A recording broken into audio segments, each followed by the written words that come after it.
Hey, welcome back to the Ping Pong Flick Show. My name is Chris Wong. A couple updates from the DCEU and something that's possible to going to happen later on. Now, Patty Jenkins had posted on Twitter of the first official look, and I would say official cinematic look, probably done by Clay Annals, and I think he did. I think he posted on Vero. But this is Kristen Wiig as Barbara Minerva, aka Cheetah, looking up at what we probably think is a cheetah, because she is playing Cheetah in this Wonder Woman sequel, Wonder Woman 1984. Personally, I think I like the sound of Wonder Woman 84 than Wonder Woman 1984, but that's fine. I think both works, and it's going to be an era piece. Maybe, my little tinfoil hat thinks it might be a time jump thing, or even possibly playing in the future, something to do with Brother Eye. Who knows? But in any case, Wonder Woman 84 is coming out next year, and we finally get to see Barbara Minerva, although I would really want to see her as Cheetah, as the Cheetah character, and we'll probably see that at San Diego Comic-Con, is my best guess at what is Gal Gadot's first look at Wonder Woman 84 in any case. So very excited for that. Cheetah is coming together.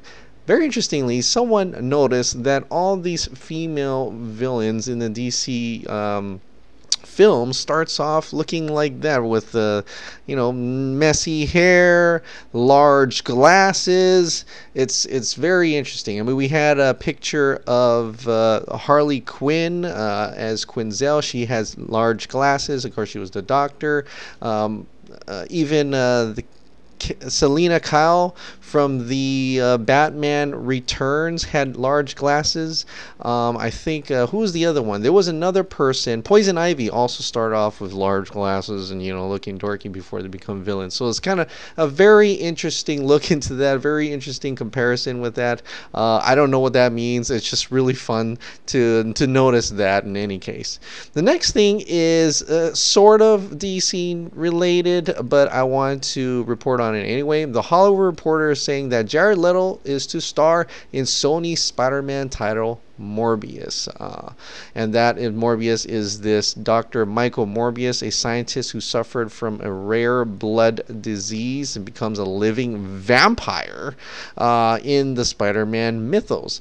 How has this affected the DCEU? Well, we already know that Jared Leto was in talks to play the Joker, and a lot of people feared that this would actually hamper his ability to be the Joker, which is a little bit silly, because there's scheduling involved. It's not like you make one movie a year or one movie in a lifetime. And sure enough, he is still in talks to play Joker once again in the DCEU. But right now, he already got the part for Morbius, so he'll be playing two different villains. It almost feels like a little bit like Josh Brolin playing Thanos and Cable at the same time. It seems to be no problem, and I think there will be some interesting things coming up afterwards in the DCEU. Now let's get to for the DC Universe, though. The DC Universe has got something very interesting coming out tomorrow, possibly interesting. It could be nothing, but they're claiming there's big news coming tomorrow from the DC Universe. We can't wait either. We're just a day away from something big. That's the quote that DC Universe had putting out this nice little flash animation of DC Universe. We've got big news, 6/28/18. Okay. Now this, a lot of people are wondering what is actually going to come out. Is it any news, or is it trailers, perhaps these scenes and actual cinematic scenes from Titans or any of the shows that they're going to put on DC Universe? A trailer perhaps even how much is it going to cost? What is the rates? Is it going to be digital comics? Is it going to be video games? What is the big news tomorrow? A lot of people may have a theory that it's going to be the Snyder Cut, and I don't think so. So that would be exceptionally awesome.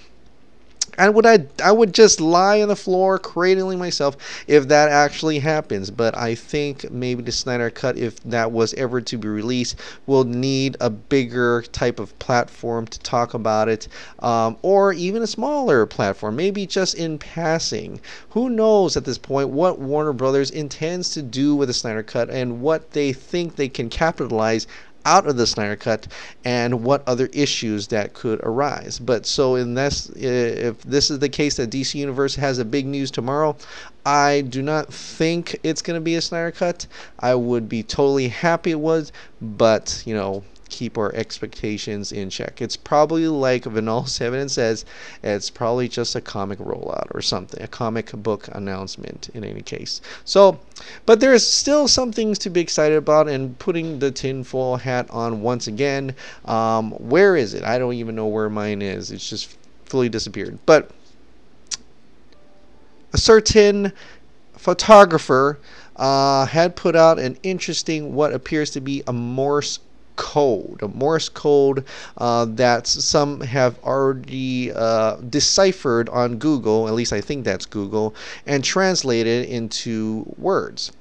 The output of this Morse code simply says this: Batman SDCC, Ben lets everyone know he is still the Batman.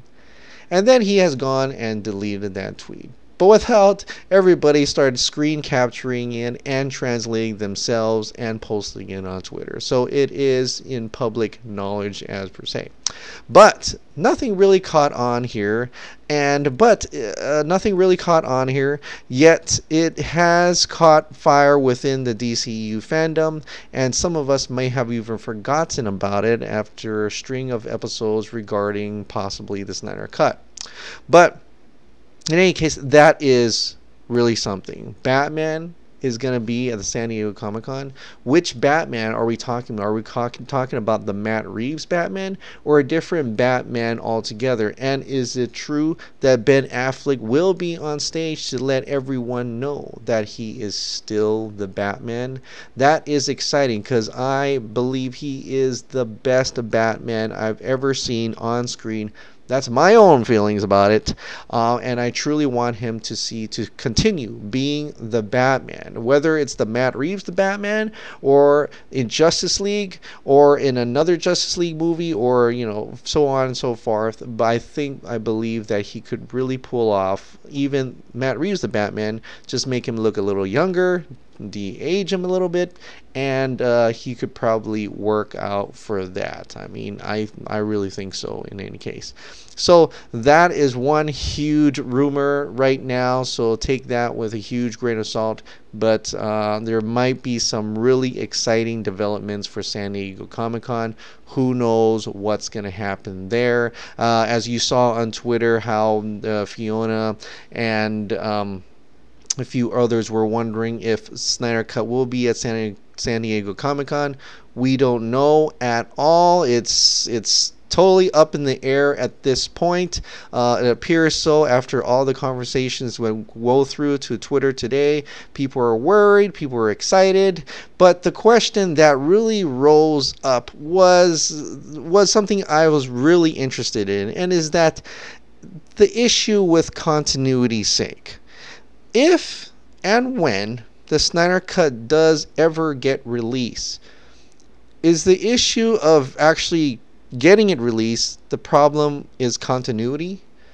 As Ken Padroro, who was within the Warner Brothers Studios before, I don't think he is right now, but he is really active in the fandom. He has mentioned that this could be certain problems, and he put a little coded message there.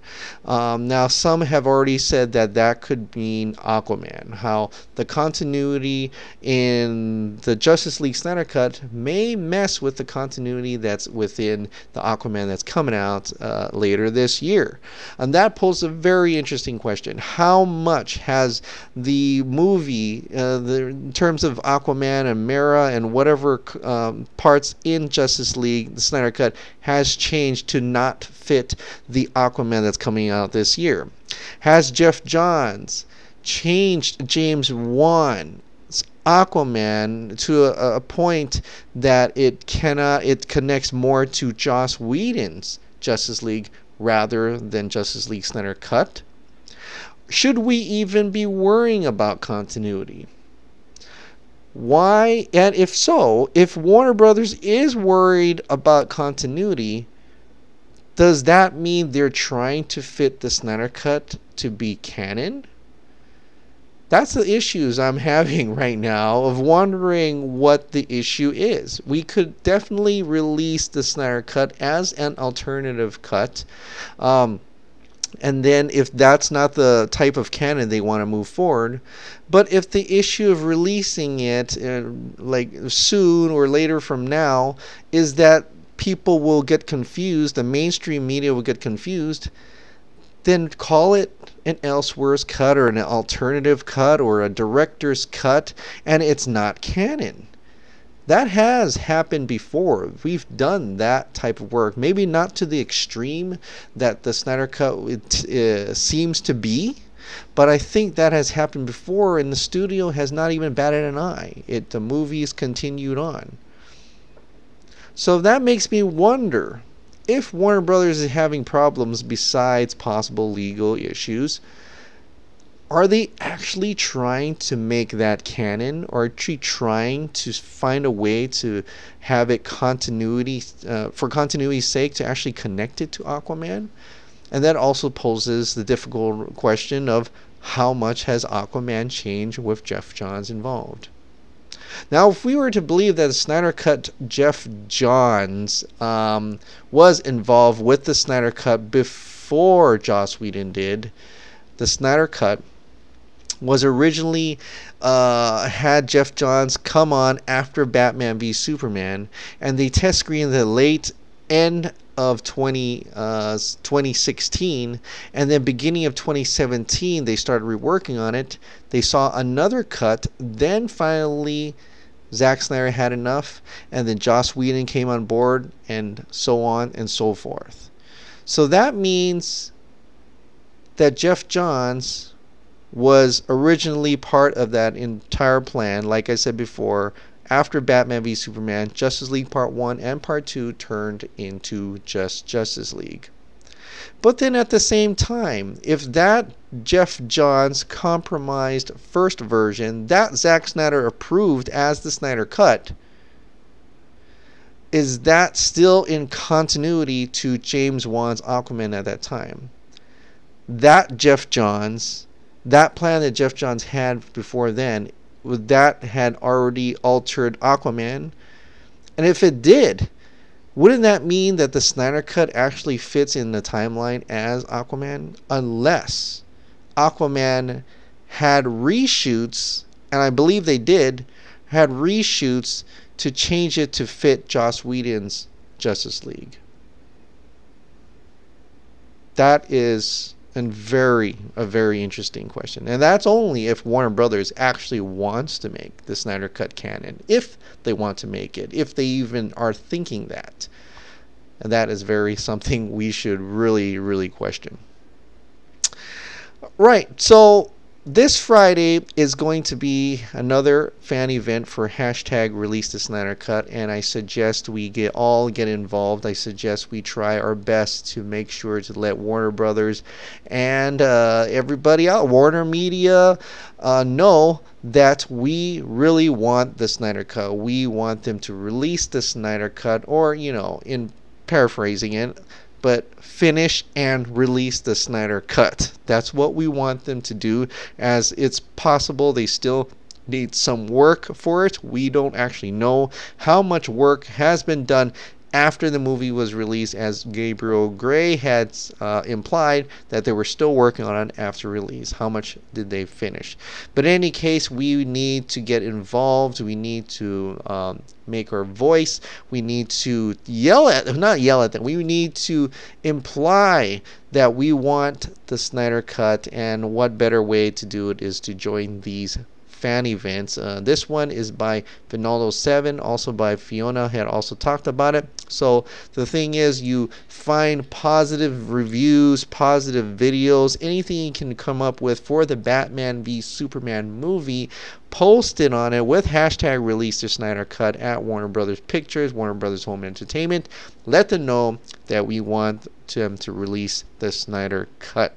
So let's get that done. Let's do it this Friday. Make some noise, and I think that will work out for that. Now, I wanted to get into the legal parts of the DGA, and I was able to find Alex Lobo at Geek Law Grad. So I'm going to have him on an early live video podcast tomorrow, a live show tomorrow at 10 p.m. Eastern Standard Time. For me, that's 4 p.m. Hawaii Standard Time. So I'll be having that a little earlier than today's video. And he's a paralegal, I believe. I clicked on his LinkedIn. He's also a law grad, and he's studying in intellectual properties, which is perfect for this type of material we're talking about. We're going to look into the DGA, and so I offer you to send me a tweet or comment down below any questions you'd like to ask him. I'll pick a few of them, and we'll be on air at 10 p.m. Eastern Standard Time, so be on the lookout with that. And it's going to be something very interesting, and I think it would be a good thing to know this side of the conversation in terms of legal matters. How, if Zack Snyder if he wants it to be released, if he's fighting for it, what would he need to do? How would he go about it? What types of hurdles through the DGA does he need to get over? Or if he can he do it? Can he be working on it right now? Those are the type of questions I wanted to ask Alex Lobo, and I believe he's going to have quite a bit of information for us. So be on the lookout for that. All right, guys. Well, that is it for tonight. Thank you so much for subscribing. Thank you so much for watching. I'll see you tomorrow. Bye-bye.